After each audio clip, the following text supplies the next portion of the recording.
Hello everybody and welcome back to Kent Davidson Urban Adventures. It's cold, it's wet, but let's do this thing.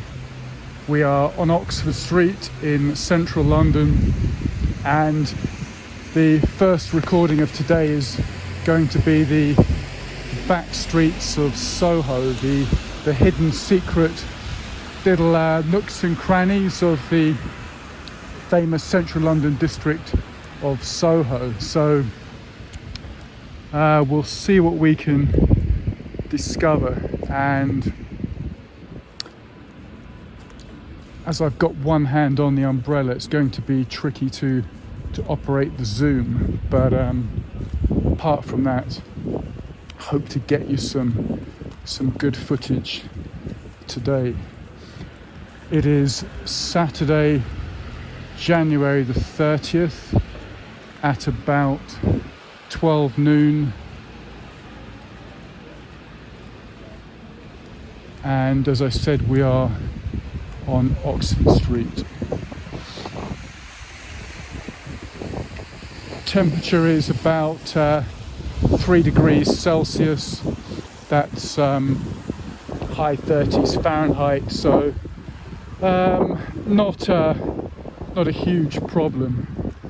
And we start our first explore by heading down this little alleyway, which is Ramilly Street.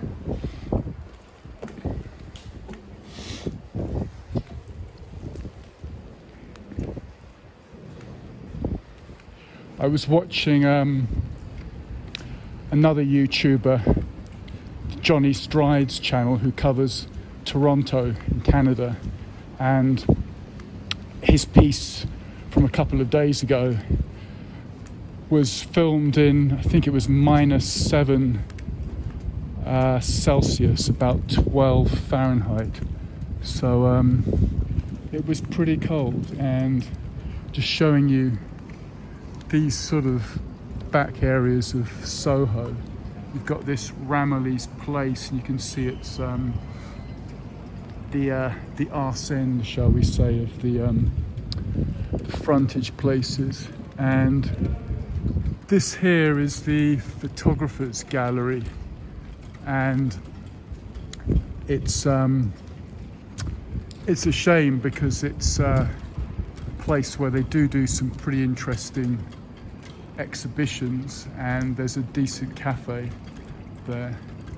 And then just showing you that mural up there, and also over there you'll see her up there. Anyway, let's start our tour.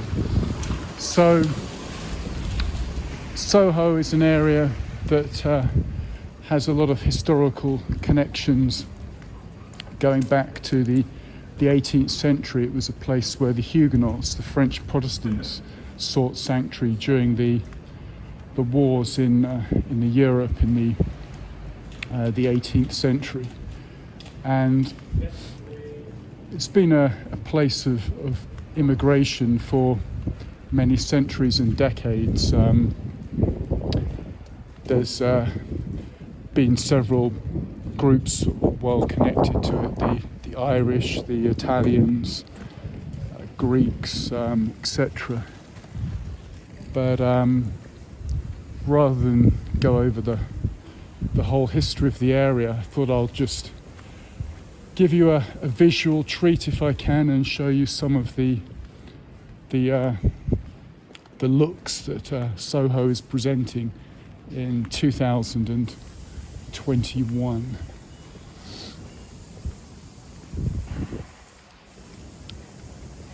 And we'll start off with the iconic Carnaby Street, and I recently saw some colour footage of Carnaby Street in 1967, and the height of swinging London, shall we say, and we're going to see how it compares with that. So we're Carnaby Street and Newburgh Street.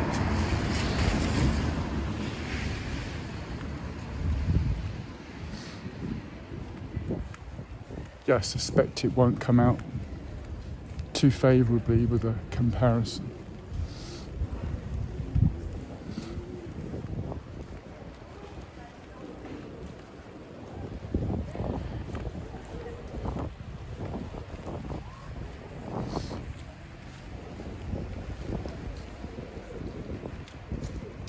I mean, as you can see, it's swinging no longer. It is completely dead, completely deserted. But let's check out up here. So in normal times, this to me is a fascinating quarter. You can see up there the Newburgh quarter, and there's a lot of interesting little sort of shops and restaurants. You've got this place, Anna, not sure how to pronounce that, which is a Hawaiian sort of burger brunch place. So that's a bit unusual. You can even have a look at their menu there. Yeah, so it's very much in your American vein with burgers, etc.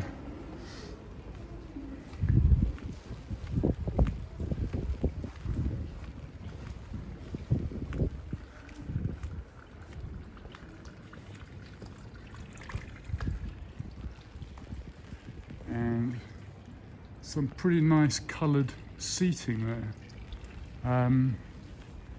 And I'm just pleased to see they haven't got those ghastly tapes and ribbons all over them. Although I'm not going to sit in the rain. That would really be depressing. And what have we got here? Fred Perry.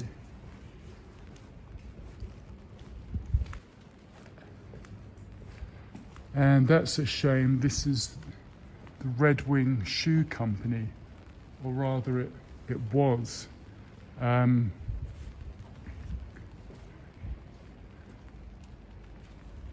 mean, there's an image from the past there. I think it's obviously got problems. I mean, all the boots have been removed from the display counter there. Let's go down here.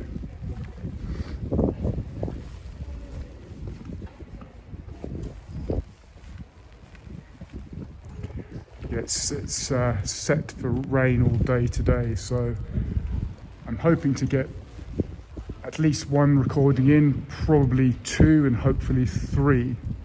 We'll just have to see if the weather makes it feasible. I mean, I prefer having both hands free, then I can zoom in, and of course I don't get a lot of drizzle in the face. But Carnaby Street, I really should have mentioned at the beginning, was famous in the 60s, 70s and 80s for clothing, for fashion. And at that time there were many independent little boutiques selling second-hand, selling new designer clothing. And this is what you've got today. This is January 2021, and it's all looking a bit forlorn, a bit sorry for itself. There's an empty premises there. Something there. All looking a bit desperate, really.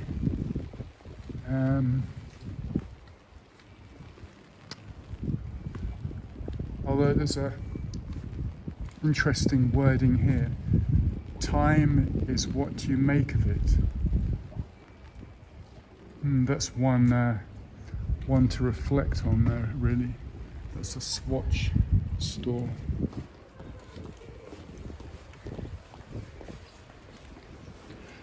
I mean, I've touched on the the subject of time and in a sort of esoteric way in other videos, but I'm not really loaded up with the chat for that one, so we'll leave that for the moment. But it's interesting, isn't it, with the whole mask situation, the way it's become culturally part of us. You've heard me mention before that I regard the whole thing as a goddamn cult, but willing to recognise that I'm in a minority on that one. And here's a shop specialising in trainers. In past times I've seen long queues of guys queuing early in the morning for the latest sort of model of designer trainer to come out. But I do like the cobbled streets here. And this pub here, the White Horse, I remember standing out here on a sort of summer's evening. You've got these sort of shelves here you can rest your pint on, and let's read about the White Horse. The original building on this site is believed to have dated back to the early 1700s, when the area of Soho was being developed. Prior to this area was countryside used by King Henry VIII as a hunting ground. White Horse is a popular London pub name. The Galloping White Horse is the sign of the House of Hanover that dates from the accession of George I in 1714. Many inns adopted the sign to show their loyalty to the new royal dynasty.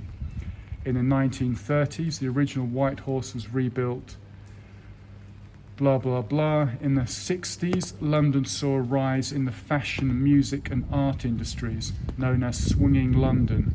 Carnaby Street was associated with the boom. It was one of the coolest streets in London at the time and continues to draw visitors from around the world. But today there is only myself, a few pigeons and one or two seagulls, but that's it for today. And that says the Great Frog, and then there's a sort of motorbike. So the Great Frog established in 1972, so I'm guessing another fashion boutique. And then this is the other site of the Red Wing Boot Company. The place just down there was the woman's boot, and this is the men's boot shop. And just showing you the history there of this brand. No connection, I don't think, to London. It's an American manufacturer from Minnesota, but obviously has some 19th century heritage, which I'm big into. And this is what's left of the place. I remember there was some fine boots in the window here. Now all you have are these sort of closed up premises. And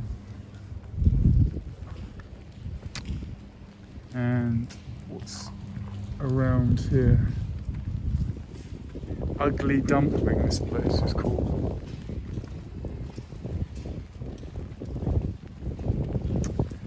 And over here is the pub called the Shaston Arms, which was a great boozer. Myself and the chaps came here a few times, had a few beers. Will that ever reopen? I hope so. Um, we'll have to see.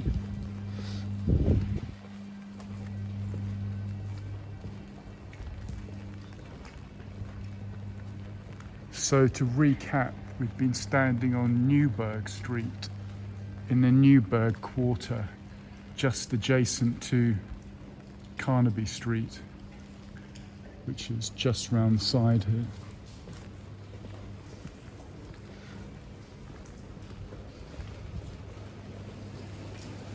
And there's the frontage of the Great Frog.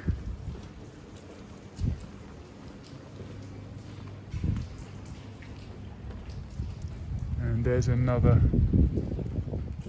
empty storefront.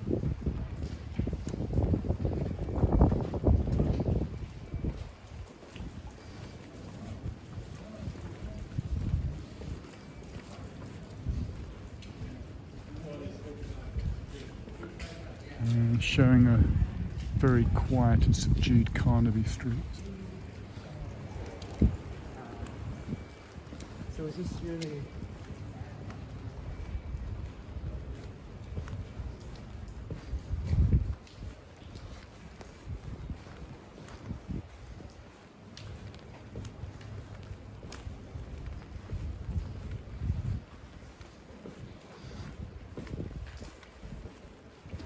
Yeah, if you get a chance, I do recommend going onto YouTube and looking at that footage from, I think it's 1967, showing the street and all the shoppers and the variety of boutiques. So let's go down here. This is Kingly Court, which under normal circumstances was a bustling retail and restaurant, bar, hospitality area. But it looks pretty quiet.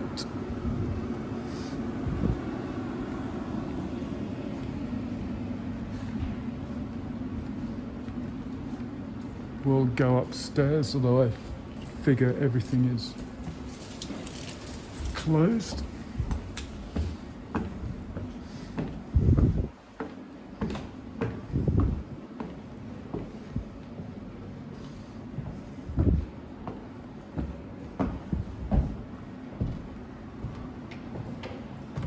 Nicely decorated tree.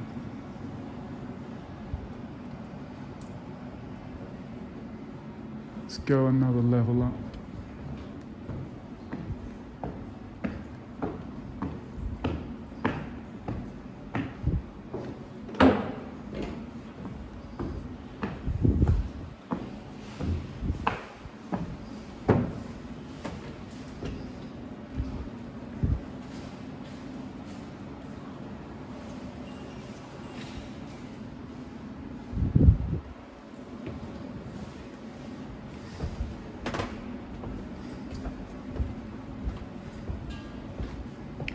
Yeah, you can get the idea that in normal circumstances this would have been pretty pleasant. You've been able to have some food down in the court there.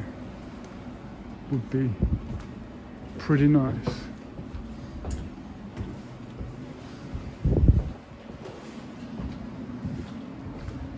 And you can even see through the some of the rooftops and chimneys, the Soho rooftops there.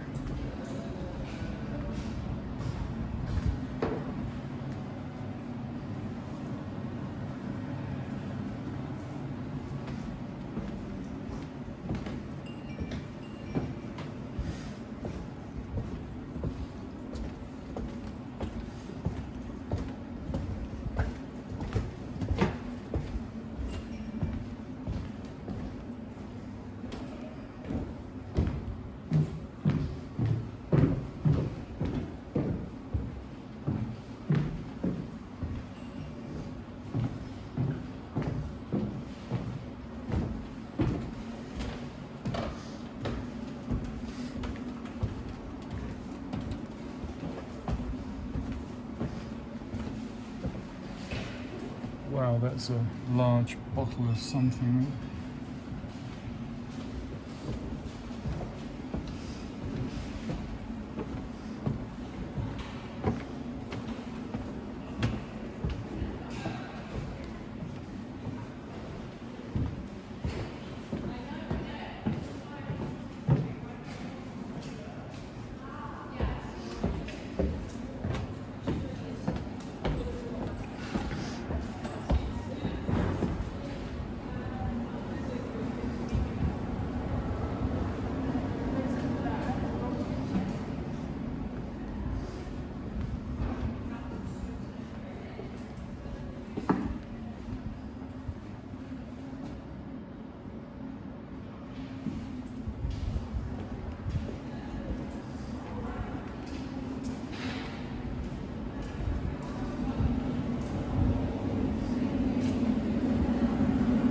There is one place open, this Japanese place, but of course for takeaway only, no indoor dining.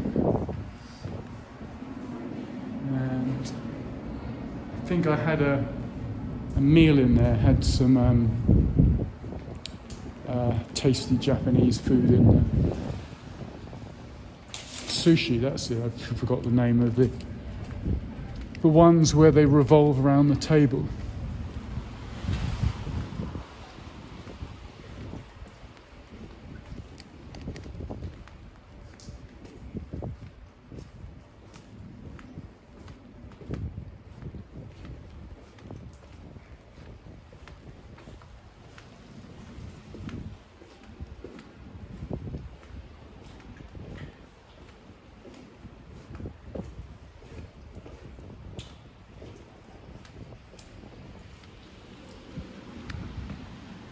Okay, let's circle round this way.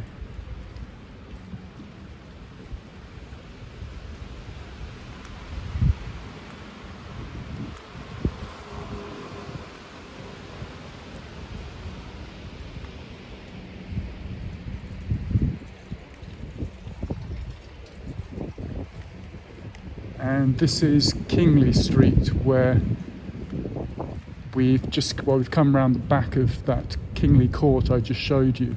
So this runs parallel with Carnaby Street, and I seem to remember there was a blues jazz bar here that I went to, which was pretty good. He's showing you what's here. There's sort of wine bars, restaurants, that sort of thing.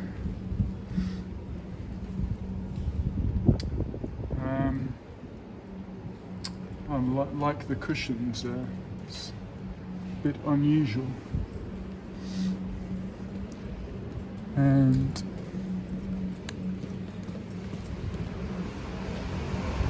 this is a quite nice Kingly Court station. So it's a restaurant bar, but they've made it appear like a Piccadilly line station.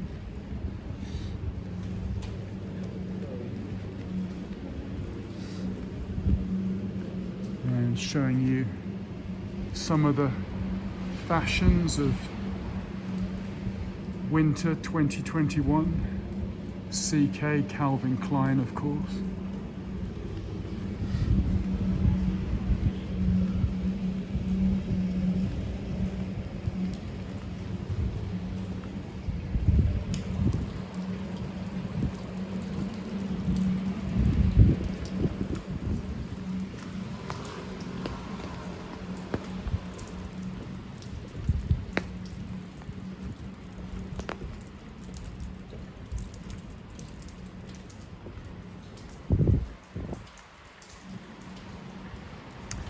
And you can see that it's just so wet these days. The drains have sort of overflowed, and I'm wearing a rather smarter boot today. Still pretty sturdy, but I ain't gonna get them wet with this. Hey. But we're really down here just to to check it out because it's one of those side streets, back alleys that are all over the West End. I do like to look at those. So we'll retrace our steps, head back the other way. And nice light up there.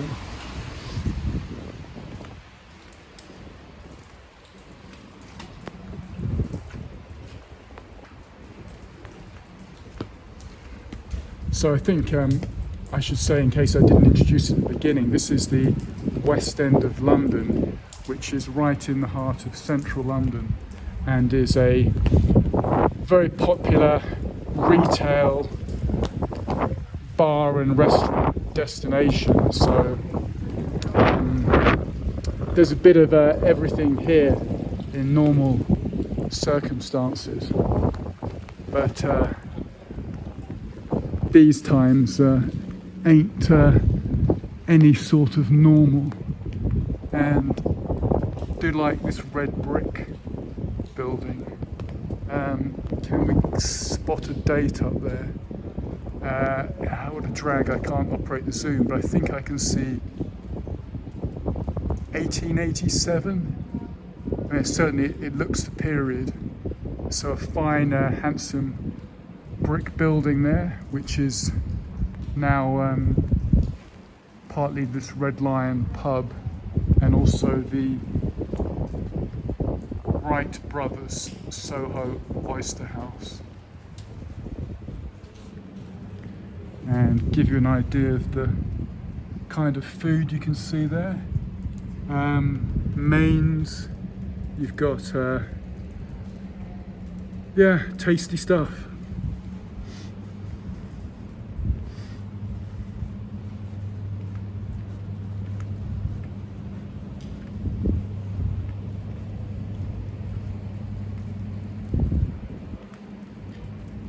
And there's a detail up there of a sheep. No idea what it's about. The blue posts looks a decent boozer in normal circumstances, and we are on Ganton Street in the city of Westminster. But like all these traditional details, there are wines, spirits, and liqueurs, or maybe pronounced liquors in American English. But you can see perhaps a little bit of the interior through there. Stacked tables and chairs. And yeah, I mean, perhaps you can see just the glasses there up on the bar, the brass fittings and shelving. I mean, the interior of quite a few English pubs are artworks in themselves, really. They're just pretty interesting. And here is the blues bar that I mentioned, which I think is a stalwart on Kingly Street, has been here quite a few years. Ain't nothing but the blues bar.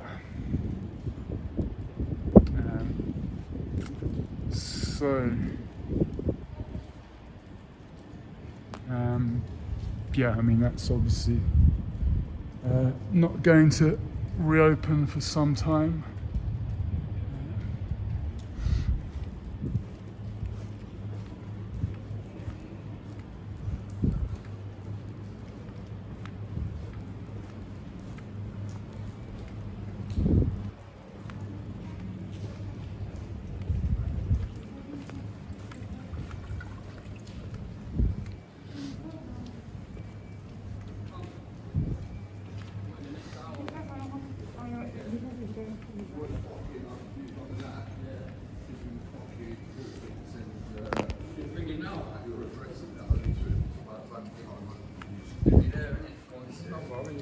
Well, and it's 073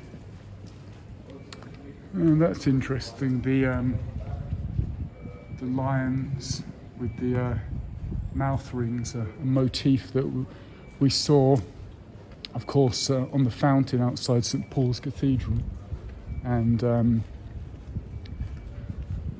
also on some of the stonework on that same building. Okay, so we're back on Carnaby Street. Let's have a look up here.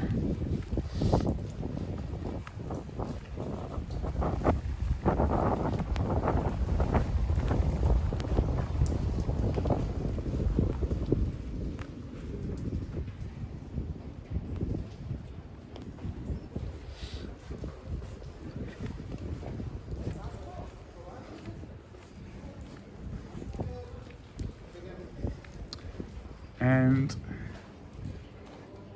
ain't that the truth? The streets are watching.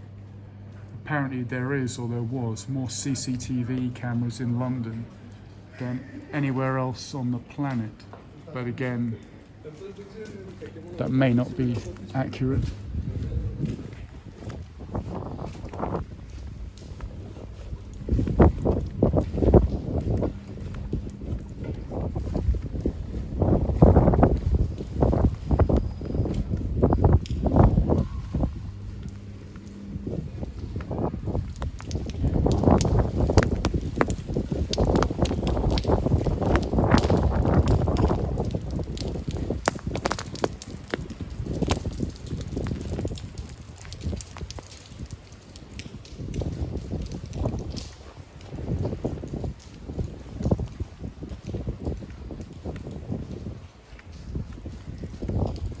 Yeah, there's a choppy sort of wind today, so the hands will need some warming up, I think, when I finish the recording.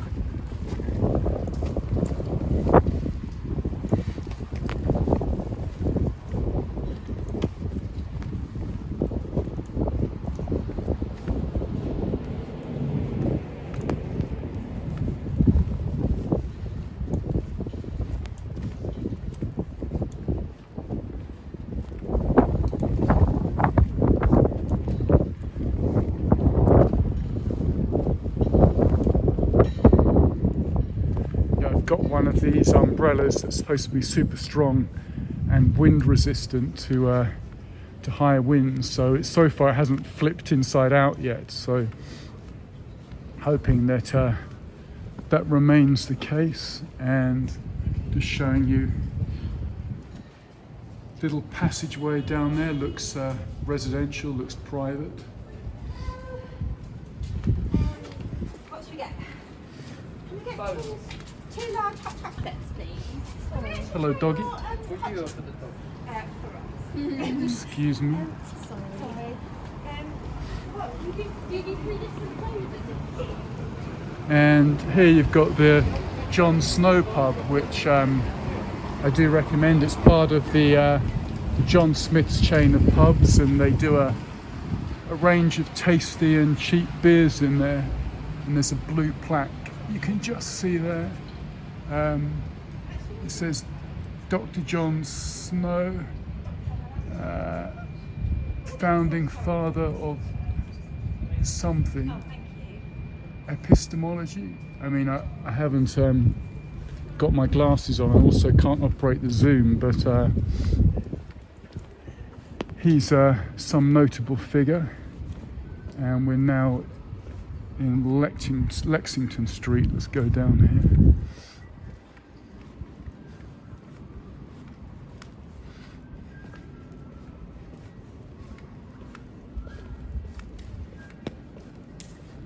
And just give you an idea of the restaurants here. There's a lot of organic and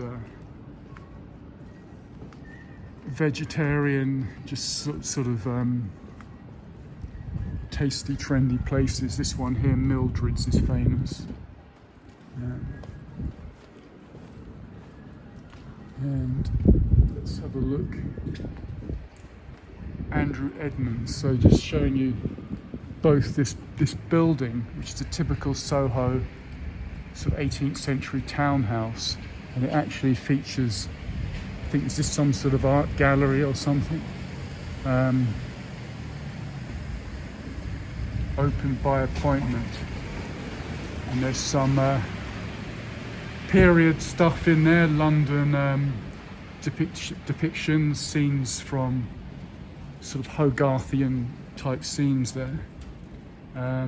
Yeah, Andrew Edmonds prints and drawings. So it's those sort of places, and you can see there's the offices down there. These kind of places that really give Soho its character, and both the building itself and then the nature of the business there.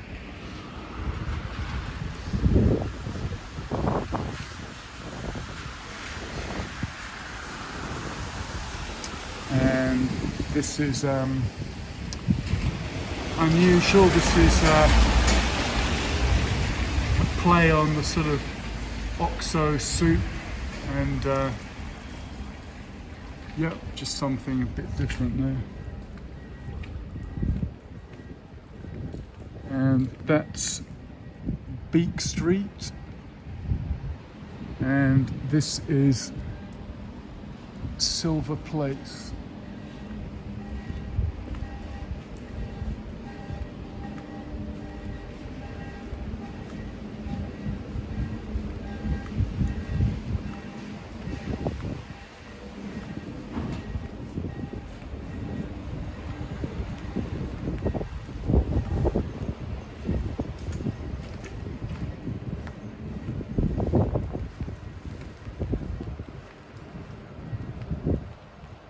And there's something interesting here.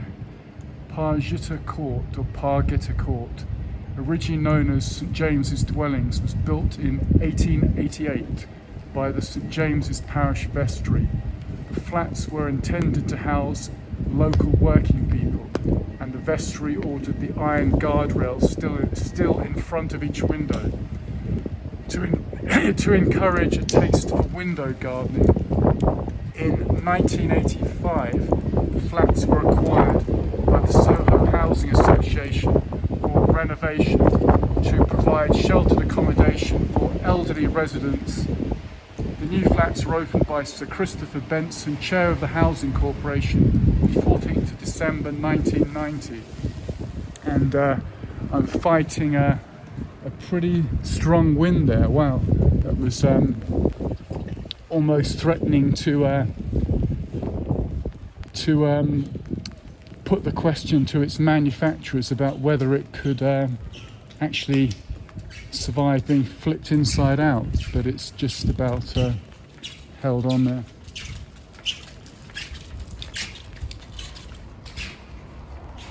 And this little corner of Soho is to me an absolute gem, although as I said, it ain't the prettiest, but it's really encapsulates the sort of the history of it, the sort of old workshops, factories, sort of textiles, whatever. Just this little corner there. I mean, it's a noir film in just one shot, really, isn't it? You've got the graffiti, the windows there,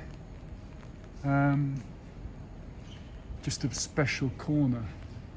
And there's, is there a date on that? No, I think that this building here was probably, by the look of it, either a school or a hospital. But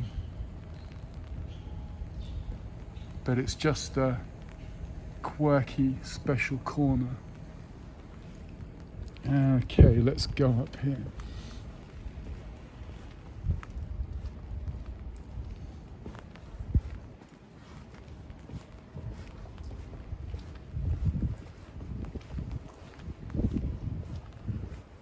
And it's in Gestra Place, City of Westminster.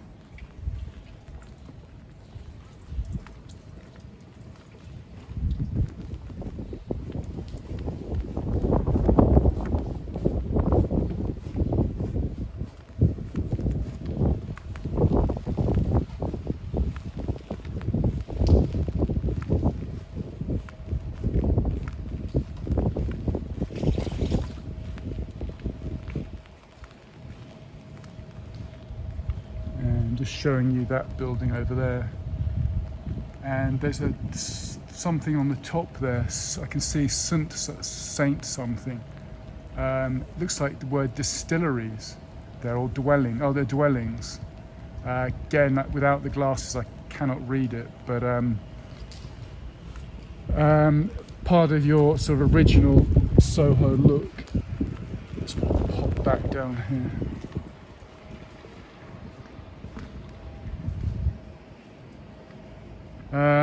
Yeah, it looks like St James's dwellings.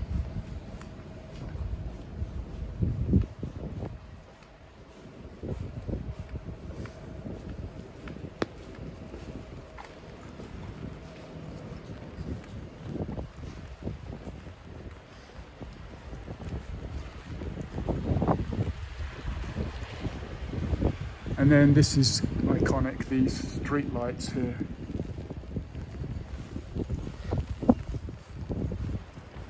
You'll see those all over central London.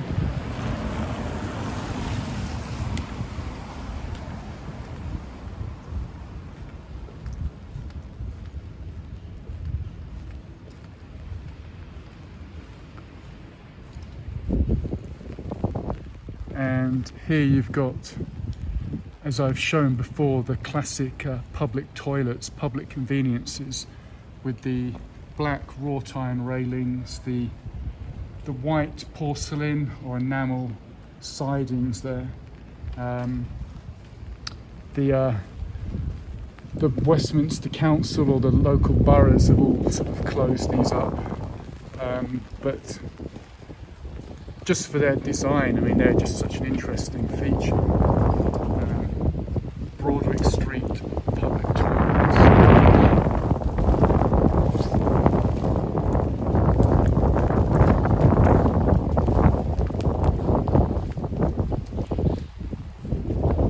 And that's where we've just come up from.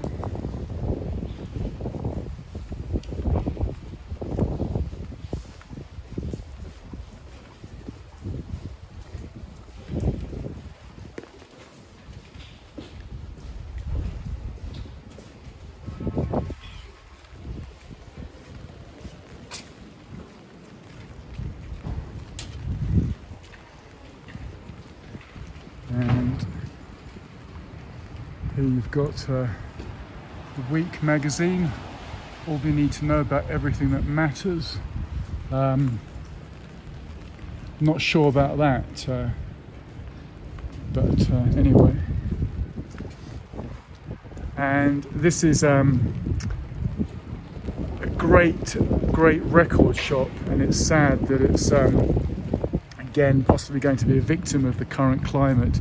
This is the Sounds of the Universe record shop, and have been in here many times. They let you listen to the albums. I've bought both vinyl in here and CDs, and it's just a great place, specializing in soul, jazz, world music, some rock, but it's just super interesting. I mean, look at these classic covers. I mean, they're not cheap, but you're paying for quality, aren't you? I mean, this is so much better than what's around today.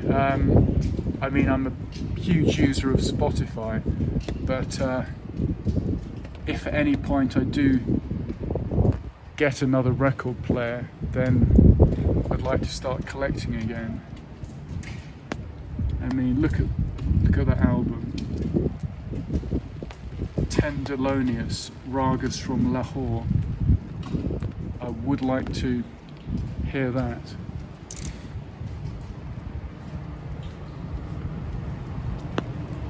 And showing you just some of the very unusual stuff they've got. A lot of Afro funk, Nigeria, Ghana, that sort of stuff.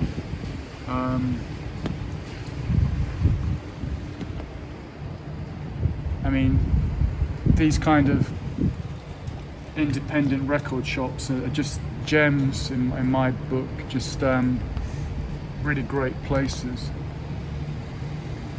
And there's a van just coming here, so I've got to be careful I don't get knocked over.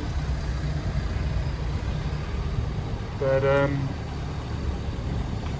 yeah, perhaps I'll play some of these records on Spotify tonight. This one looks pretty good. Lloyd McNeil. So you get an idea there of well, one of, and certainly my favourite record store in Soho, just on Duck Lane there. Look at that old sign there, Sounds of the Universe. There are 3 or 4 famous other record stores in Soho, mostly on Broadwick Street, but they tend to be catered for your more sort of rock and pop, country, that sort of thing. But that one back there is definitely a specialist for jazz, soul, rare groove, world music, all those good things, and a bit of that. Okay, let's go down Livonia Street. And there's your classic Soho brick and light combo, very, very evocative.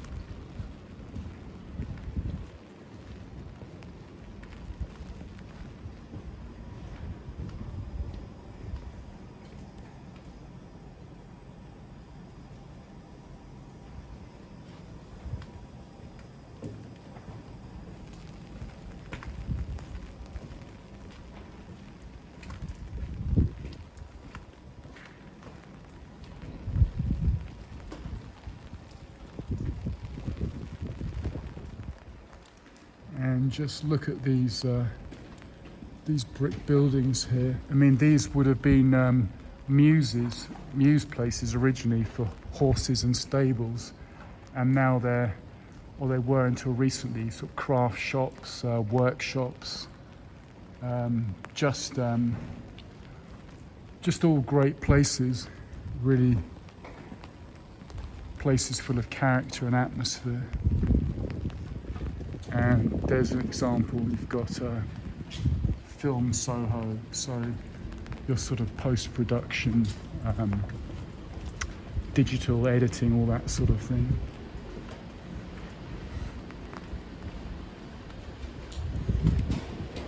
And that was Portland Muse. So we've come out here and just show you, look at this old-fashioned builders and paint merchants, Goulds, Hopkins and Purvis. Like a bit of that.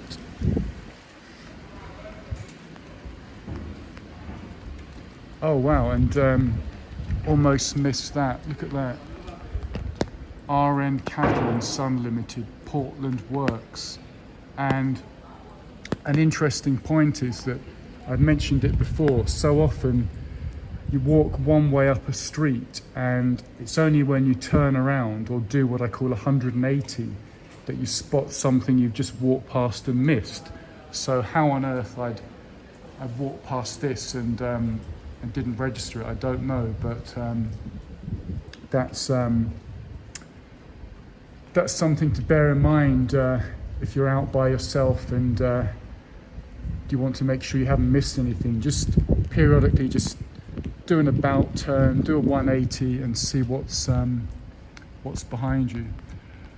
So we're on 50 minutes, so I really need to get something to eat and drink, find a toilet if that is at all possible, and certainly warm up the hands. And I'll be filming and recording throughout the day, so there'll be a part 2 and hopefully a part 3 to follow.